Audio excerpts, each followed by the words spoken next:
Apa? Rizal Ramli bongkar aibnya Yusuf Kala? Pantasan saja ya. Akhir-akhir ini Yusuf Kala ngocak ngoceh sebarang yang tidak jelas. Ternyata ada sesuatu, teman-teman. Simak video ini. Pasti kalian akan paham kenapa si Yusuf Kala itu sangat ngebacot akhir-akhir ini. Ini menurut cerita Jokowi, dia maunya saya Menko Equine. Pak Yusuf Kala berbagai cara, jangan saya lah, ya kan? Ini kan Yusuf Kala udah berkali-kali waktu SBY itu udah tanda tangan Rizal Ramli Menko Ekonomi, ya torpedo dengan taruh si Ical. SBY aku mau jadi Menteri Keuangan. Nah, dia mau main di keuangan kok di mana mau kasih kita. Dia kan ada utang yang dia harus hapuskan di Mandiri. Makanya taruh Menteri Keuangan yang bisa kerjanya cuma ngapus doang. Habis itu dipindahin jadi dubes di Tokyo. Kasih deket bang. Ya, yang ketiga ya kan SBY mau gue jadi Menteri BUMN. Nah niatnya mau main di BUMN kok orang kayak kita kan nggak mentolerir hal-hal begitu. Nah kembali tadi tanggal 15 Agustus 2015 aku dipanggil Jokowi ke Istana Bogor. Aku pergi sama Kasino aktivis 98. Di mobil gue bilang, Kas gue pasti ditawarin Menko Maritim nih. Gue kagak mau karena ini bukan bidang kejagoan kita. Kita lebih ke finance, ekonomi, atau finance gitu. Jadi kita tolak aja Kas. Iya. Siapa ya? Kita diskusikanlah 3 calon yang aku usung. Begitu di Istana Bogor, Jokowi bilang, Mas Rizal mohon maaf gak ada kopi, gak ada teh, gak ada peganaan. Karena saya gak mau bocor.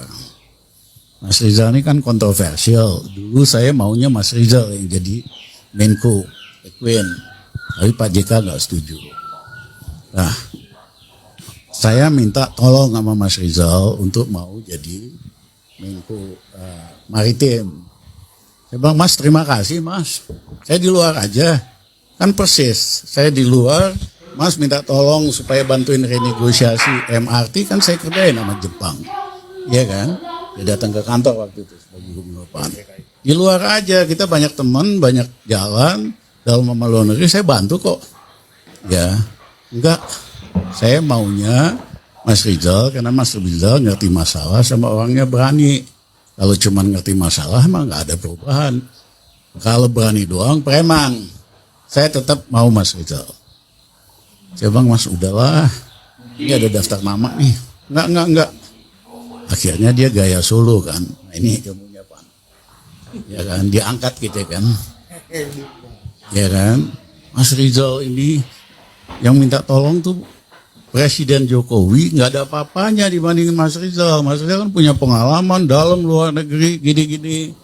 Ya kan, yang kepengen Mas Rizal jadi Menko itu bukan hanya Jokowi Presiden, tapi rakyat biasa. Nah, begitu dia ngomong rakyat biasa, dia kan tahu kita lemes langsung. Mas, udah ambil. Tapi ada syaratnya Mas. Apa syaratnya? Saya nggak mau lapor-lapor sama JK. Kenapa? Ya JK pasti dia proyekin info di dalam itu. Di bawah saya kan nguntungin semua nih. SDM, infrastruktur, hubungan. Kalau saya lapor sama dia berarti saya nyetor proyek. Saya nggak mau. Saya lapor sama Mas aja. Setuju Jokowi.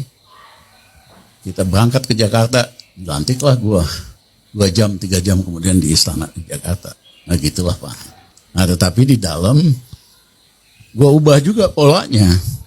Biasanya kan yang sangat dominan Pak Yusuf Kala sebagai wakil presiden, narik kesimpulan, habis itu ditutup sama Pak Jokowi. Sesuai dengan kesimpulan Pak Yusuf Kala. Gua lihat ini bosen amat ya, kita kan ada jahilnya Bang. Jadi sidang kedua gua ubah polanya. Setelah Pak JK ngomong, saya angkat tangan Pak Presiden.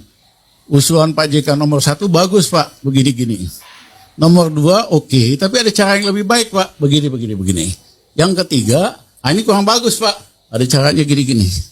Jokowi senang gua, langsung kesimpulan gua jadi kesimpulan gitu. Nah itu terus berlanjut tiap sidang kabinet. Akhirnya Pak JK marah lah sama aku. Yang kedua, proyek-proyek KKN dia kan gua stop.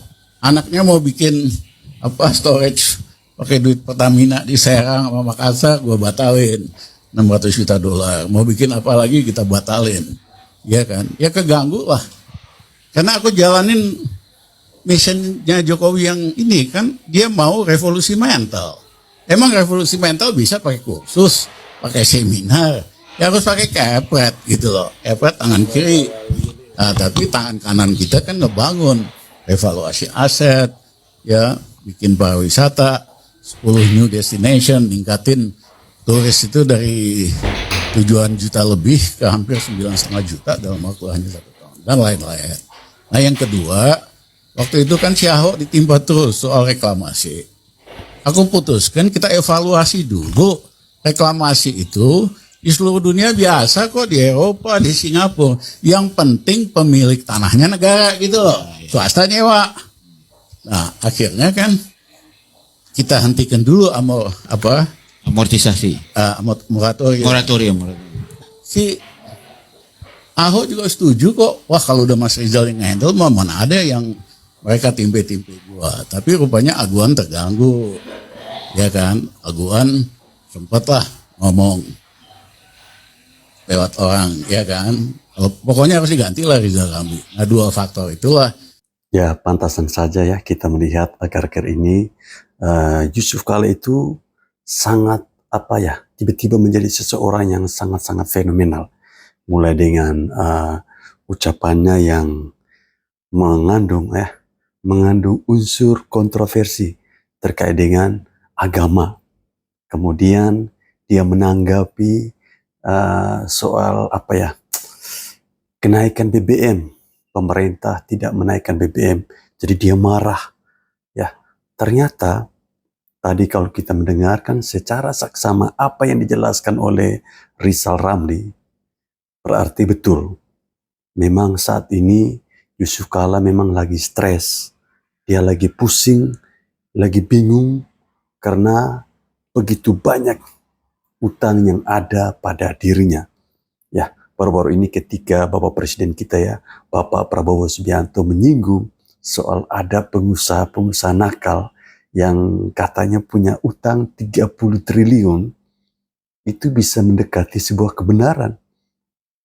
Ya, Rizal Ramli menceritakan bagaimana ketika dia dipanggil oleh Bapak Jokowi untuk menjadi menjabat sebagai menteri, bergabung bersama Bapak Jokowi di kabinetnya ketika itu, ya ada sesuatu yang Yusuf Kala maunya beda begitu.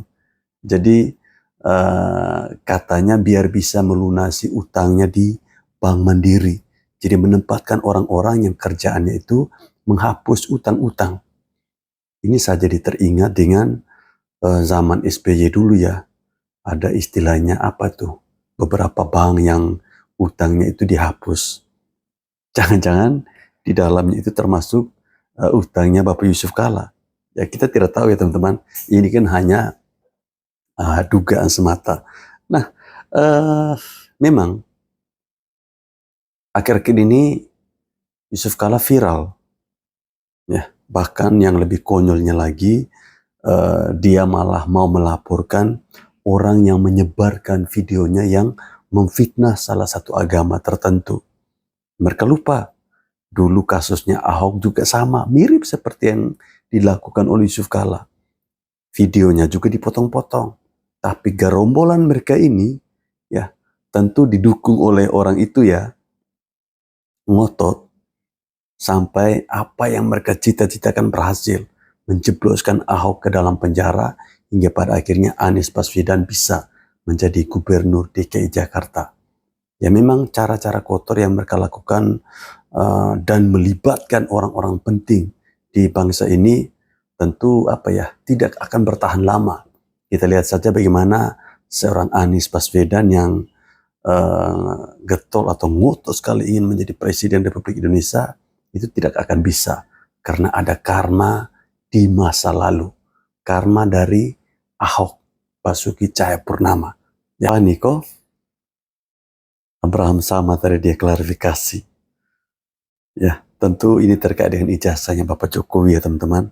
di mana saat itu di acaranya Aimannya Rakyat Bersuara, Rismon Senipar pernah mengungkapkan ada seseorang berinisial AS yang mengaku memerintahkannya untuk terus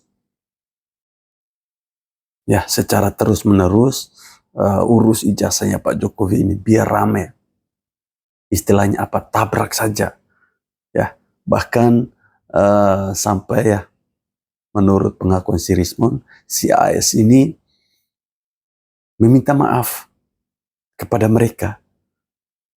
Ya tadi sudah bersama-sama kita dengar bagaimana Abraham Samad membantah bahwa dia tidak pernah melakukan hal seperti yang dituduhkan oleh Rismon Senipar. Ya, soal kebenarannya ini kita tentu perlu harus mempertemukan si Rismon dan juga Abraham Samad biar bisa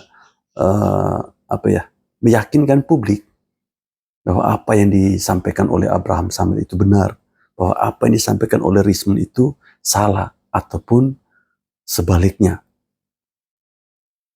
Abraham Samad bahkan menceritakan bagaimana kedekatannya dia dengan Pak Jokowi seperti apa. Bilangnya ada buku yang dibuat oleh penulis dari Australia atau apakah itu, ya. Jadi sebenarnya tidak harus perlu melakukan klarifikasi seperti itu. Kalau memang merasa tidak seperti itu ya santai saja, ya. Tidak usah harus dengan nada-nada yang keras. Keras itu belum tentu menunjukkan bahwa kita ini benar. Kadang-kadang keras itu bisa jadi menutupi kesalahan-kesalahan yang kita lakukan, kesalahan-kesalahan yang selama ini dituduhkan oleh seseorang. Kira-kira seperti itu. Atau teman-teman ada pendapat lain, sikat di kolom komentar.